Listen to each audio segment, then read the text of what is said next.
Red green online present. সুতরাং নির্বাচন অবশ্যই হতে হবে সুষ্ঠু, নিরপেক্ষ, গ্রহণযোগ্য। এর জন্য জামাত ইসলামী মূল থেকেই দাবি করেছিল একটি সুষ্ঠু নির্বাচনের জন্য দুটি রোডম্যাপ সরকারের কাছে আমরা প্রত্যাশা করেছিলাম, দাবি করেছিলাম। নির্বাচনকে অর্থবহ করার জন্য গুরুত্বপূর্ণ কিছু সংস্কার লাগবে। আমরা বলেছিলাম যে সংস্কারের একটা রোডম্যাপ দেওয়া হবে, যে এই মাসের ভিতরে সংস্কার সম্পন্ন হবে। এরপরেই নির্বাচনের একটা রোডম্যাপ তার পাশাপাশি দেওয়া হবে, তাহলে জনগণের স্বস্তি এবং আস্থা তৈরি হবে। কিন্তু এখন পর্যন্ত দুটি রোডম্যাপের কোনটাই জনগণের সামনে আসেনি।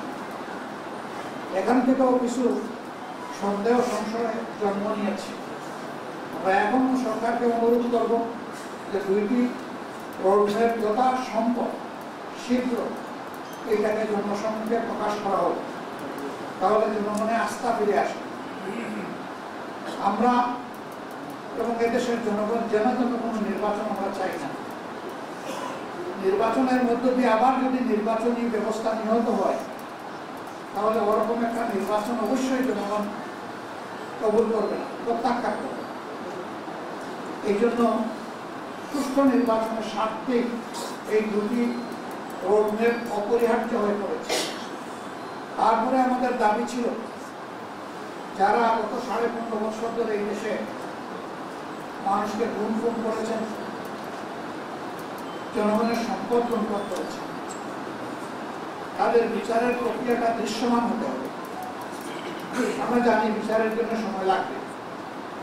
একটা অন্তর্বর্তীকালীন সরকারের সময় পুরা বিচার হয়ে যাবে এটা কেউ দাবি করে না, কিন্তু বিশ্বাসযোগ্য দৃশ্যমান কিছু কাজ তো সামনে আসতে হবে। সেরকম কিছু এখনো জনগণ দেখতে পাচ্ছে না।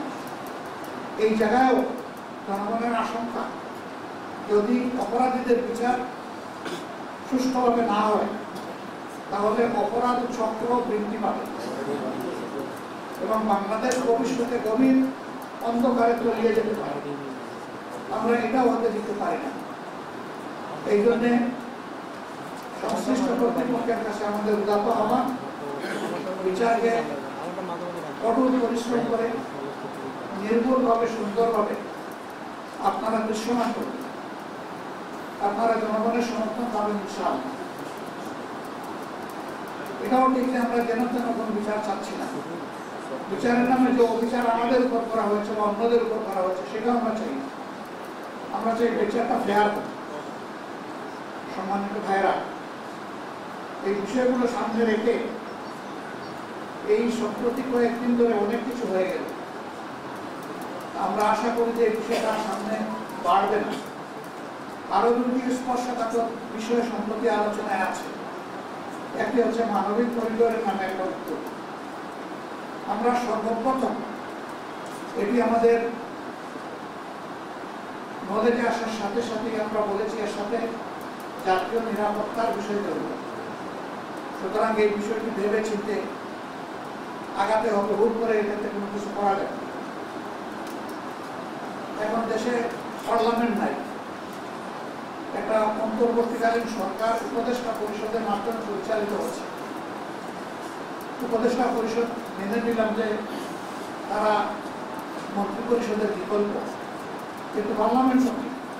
সেই পার্লামেন্টটা হতে পারত জনগণের প্রতিনিধিত্বকারী দেশপ্রেমিক সংগঠনগুলো। সরকার তাদের সাথে এই ব্যাপারে নানাভাবে বসা উচিত এবং সকল পক্ষের সাথে না বসে এই ধরনের কোনো উদ্যোগ নেওয়া দেশের জন্য কল্যাণকর হবে না। আমরা আশা করব যে এই ব্যাপারে সরকার যথাযথ গুরুত্ব দেবেন এবং রাজনৈতিক দলসমূহের সাথে বসে, আরো যারা অংশীদার আছেন তাদের সাথে বসে, যারা সিকিউরিটি এক্সপার্ট আছেন তাদের সাথে বসে এই বিষয়ে সিদ্ধান্ত নেওয়া যেতে পারে। অথবা বিষয়টি যেহেতু অনেক বড়, এটাকে পরবর্তী নির্বাচিত সংসদের উপর ছেড়ে দেওয়া যেতে পারে, সেটাই উত্তম। বন্দর ব্যবস্থাপনারও একটা বিষয় সামনে এসেছে। এটা একটা বিশাল বিষয়। আমাদের দেশের লাইফলাইন হলো চট্টগ্রাম বন্দর থেকে সারা দেশ। এটি আমাদের প্রধান সমুদ্র বন্দর। এই বন্দরে উপরে নির্ভর করছে বাংলাদেশের অনেক কিছু। ওটা বৈদেশিক বাণিজ্য এটার উপর 70% ঊর্ধ্বে বসে এরকম একটা বন্দর ব্যবস্থাপনারও কোনো সিদ্ধান্ত নেওয়া হয় হঠাৎ করে এটা সমস্যা হবে বলে আমরা মনে করি। এই বিষয়গুলো ভেবেচিন্তে আরো অংশীদারের সাথে আলাপ করে কি করা যায় সে বিষয়গুলো সামনে নিয়ে আসা উচিত।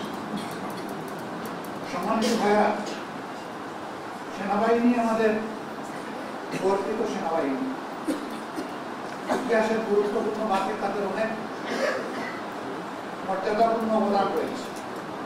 বাংলাদেশের স্বাধীনতা আন্দোলনের মধ্য দিয়ে আমাদের এই সেনাবাহিনী গড়ে উঠেছে। কোনোভাবে কোনো কার্যক্রমের মাধ্যমে আরো কোনো পদক্ষেপের মাধ্যমে আমাদের এই গর্বের প্রতিষ্ঠান বিকশিত হোক, এটা আমরা চাই। আমরা চাই যে এই প্রতিষ্ঠানের মর্যাদা উৎপন্ন হয়, তারা দেশ এবং জাতির সেবায় তারা নিয়োজিত থাকবেন। এতেই দেশের গৌরব, সেনাবাহিনীর গৌরব। আমরা আমাদের সেনাবাহিনীকে সেই গৌরবের জায়গায় রাখতে চাই এবং এই জায়গা কেউ ক্ষতিগ্রস্ত করবেন না সেই দিকে আমরা আশা রাখতে চাই। সেনাবাহিনীকে নিয়ে যে কোনো ধরনের মন্তব্য করা থেকে বিরত থাকা উচিত বলে আমরা মনে করি। এই বিষয়টা একটা দেশের সার্বিক নিরাপত্তার সাথে সংশ্লিষ্ট। সেনাবাহিনীকে বিতর্কিত করলে একটা স্বাধীন দেশ বড় ধরনের ঝুঁকিতে পড়বে। আমরা সেই সমূহ বিতর্ক থেকে আমাদের প্রিয় গর্বিত সেনাবাহিনীকে আমরা মুক্ত রাখতে চাই। আল্লাহ তাআলা এই কাজে আমাদের সকলকে সহযোগিতা করুন এবং যার যার জায়গা থেকে এই বিষয়টা উপলব্ধি করার তৌফিক আল্লাহ তাআলা আমাদেরকে দান করুন। সম্মানিত ভাইয়েরা, আজকে পরিবর্তনের 9 মাস অতিক্রান্ত হয়েছে। আমাদের প্রধান উপদেষ্টা বলেছেন, একাধিকবার বলেছেন, জাতীয় নির্বাচন তিনি এই বছরের ডিসেম্বর থেকে আগামী বছরের জুনের মধ্যে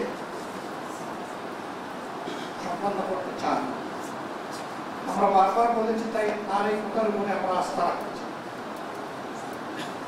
এবং আস্থা রেখে এটার জন্য আমাদের বিবেচনায় সুইটেবল টাইম কি হতে পারে আমরা সেটাও ফ্লেক্সিবলি করেছি। আমরা তাকে বাধ্য করতে চাই না।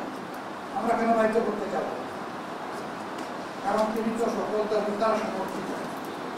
আমরাই তো তাকে এই দায়িত্ব সবাই মিলে দিয়েছি। তিনি তো জোর করে নেননি আমাদের কাছে। তিনি তো আমাদের প্রতিপক্ষ নন। তিনি এখন সরকারের অভিভাবক। এ দায়িত্ব সকল রাজনৈতিক দল এবং অংশীদার স্বেচ্ছায় আমরা তার গ্রহণ করেছি। আমাদের দায়িত্ব তাকে সহযোগিতা করা, তার সার্বিক দায়িত্ব। আমরা আমাদের জানা মতো আমাদের পক্ষ থেকে আমরা কোনো ধরনের কোনো অসহযোগিতা করিনি, বরঞ্চ যতটুকু আমাদের যেখানে সম্ভব আমরা সেই সহযোগিতা করেছি। অন্যান্য রাজনৈতিক অংশীদারের প্রতি, সংগঠনগুলোর প্রতি আমরা আহ্বান জানাই, এই সরকার যেহেতু আমাদের সকলের সরকার, আসুন আমরা সবাই মিলে তাকে সহযোগিতা করি।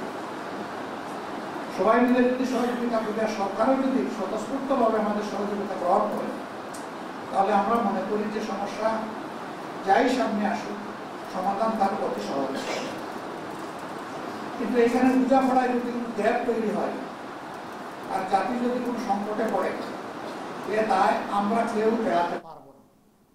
এই বিশেষ প্রতিবেদনটি যদি আপনাদের ভালো লেগে থাকে অথবা উপকৃত হন, তাহলে অবশ্যই এই চ্যানেলটি সাবস্ক্রাইব করুন এবং লাইক, কমেন্ট ও শেয়ার করে রেড গ্রিন অনলাইনের সাথেই থাকুন। Thanks to everyone, red green online.